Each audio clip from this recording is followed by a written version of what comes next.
So Ben, it's great to chat with you. We've been chatting back and forth over the years, haven't we? About we're both in the strategy space, We are, we and are, we are both nerds for strategy, that's for sure. certainly. And I think one of the things that's really resonated from how you frame and position things in terms of something that's being a bit of a real conundrum in the strategy space, something that we need collectively more awareness of to essentially approach it in a bit better way, is this concept of buy-in in strategy. We've all heard the term, haven't we? And we've talked a bit about it. And I've It's, heard you talk about the typical approach, which so many people have heard of. Let's take people on the journey. that's, Everyone that's kind of another big one. Yep, yep. everyone's kind of been on that. So perhaps to start with, in terms of when we kind of hear those terms, let's people take people on the journey or buy in. How do you think about that as a practitioner, of course, and then being in that space more broadly?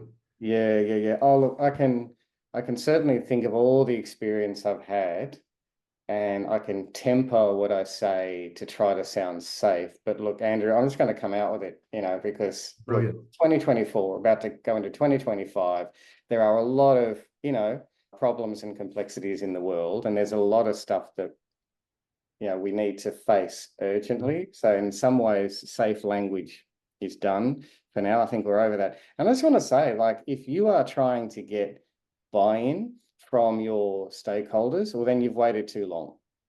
It shouldn't even be about getting buy-in. Because here's the thing, right? Like it's all in the language that we use, where as soon as you think I need buy-in, that means you have something to sell. And so certainly when it comes to strategy, often without even realizing it, like the general we, approach strategy as a product to be sold, and there's that language of buying in, like we want people to buy what we are selling. And I think fundamentally that's wrong, especially with the modern practice of strategy, and especially with the kind of complex multivariate problems that multidisciplinary teams are trying to sell together. Like strategy shouldn't be a product to sell, it's a process to involve people in. And I mean, and I know you said there too, like the other cliche is, look, let's take people on the journey. And Yes. again, like it's the language, man. Like, who are we to take them on the journey? Why don't they take us on the journey? Why don't they take us on their journey? Or why don't we go together? And I mean, I don't want to just sort of play with words here, and I'm sure we can get into some practicalities of what it could be, how it could be done better. But I think these words form our mindset before we've even come to the task of formulating and communicating strategy, I think. Yeah, so true. I love the way you frame that. We can, with good intent, get so focused on the product in a strategy context and forget about there actually is a really valuable process here, that can really avoid that end mindset of I need to go and sell this thing. We see it all the time. I see it, it's normally with good intent, at a executive or a board level, perhaps. Mm. There's things are speeding up, and the intent is, hey, we need to get this thing so that we can, get everyone aligned and in order to go and communicate and sell so that we can move forward. And that's typically at an executive, at a board level, that's the mindset, good intent. Hey, we need to get this done so we can move forward. Right. But what I observe in, particularly us, leaning into the open strategy process, which we've talked a bit about, is that it's as much about that actual process and involving different voices, both, of course, internally, right from the frontline perspective for people who are engaging with clients, stakeholders, right through to external stakeholders, so clients, of course, partners, other organizations and people, that we can involve in a collective, what problems are we trying to solve, what should be priority, before we then land on this shiny document, as you say, to go and, unfortunately, to go and sell and communicate. So I think that the process bit, as you've articulated, to me, once people see that and they've been through that process, there's, we sort of get those aha moments, don't we? And even as practitioners, we do it ourselves. Mm. It's those gems within the process, the understanding, the alignment. Oh, I see where you're coming from now, from both externally, which is the real gold, isn't it?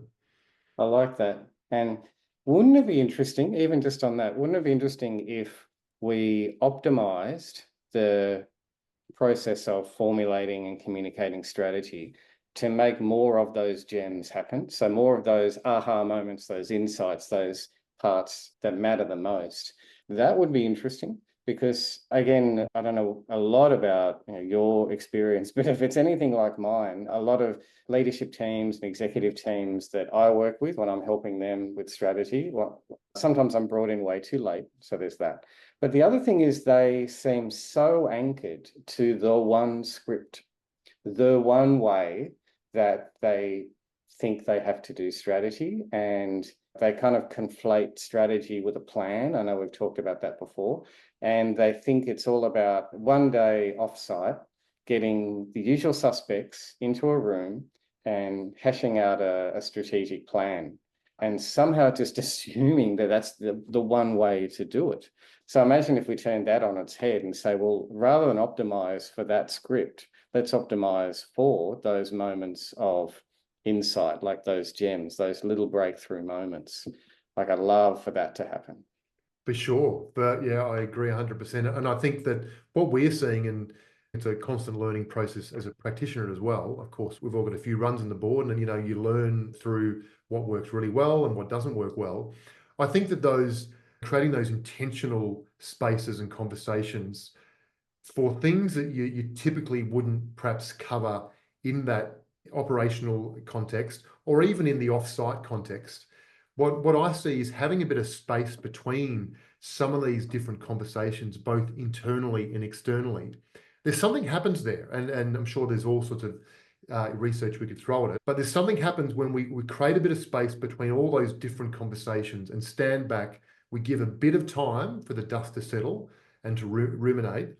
I think you see it perhaps a bit similar. Something happens there as opposed to rushing to get this glossy thing. Although the glossy thing is important, that's not what we're saying. It's not important, Of but it's course. the process how we're getting there. So would you see perhaps that similar piece? Having a bit of space between all those connections to allow those insights really to bubble up.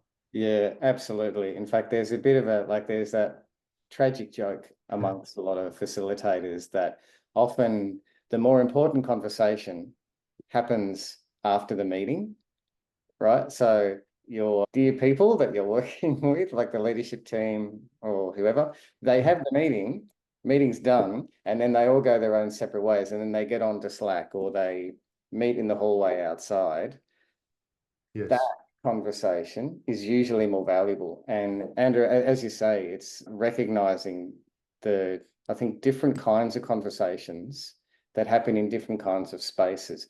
And one thing I've noticed is, like, okay, so I'm a designer by profession. I've been a designer for over 25 years. It's been like drummed into all of us that there's a place and time to diverge and a place and time to converge. And that all comes from the UK Design Council, and they gifted to the world the double diamond. If anyone else is watching and listening to this, if you're a designer, I say double diamond, like you know what I mean. And Yes. it's really just these two spaces to say, well, let's diverge and converge on what we think the problem is to solve. And then we diverge and converge on how to solve that problem. And to me, it's almost too mechanistic because it doesn't embrace what naturally happens, and that is there's a missing part in the middle, and that is emerge. So yeah, we need to discuss our options. And then we need, as you said, Andrew, we need the dust to settle. Like we need to sleep on it. We need to think, oh, we forgot that thing.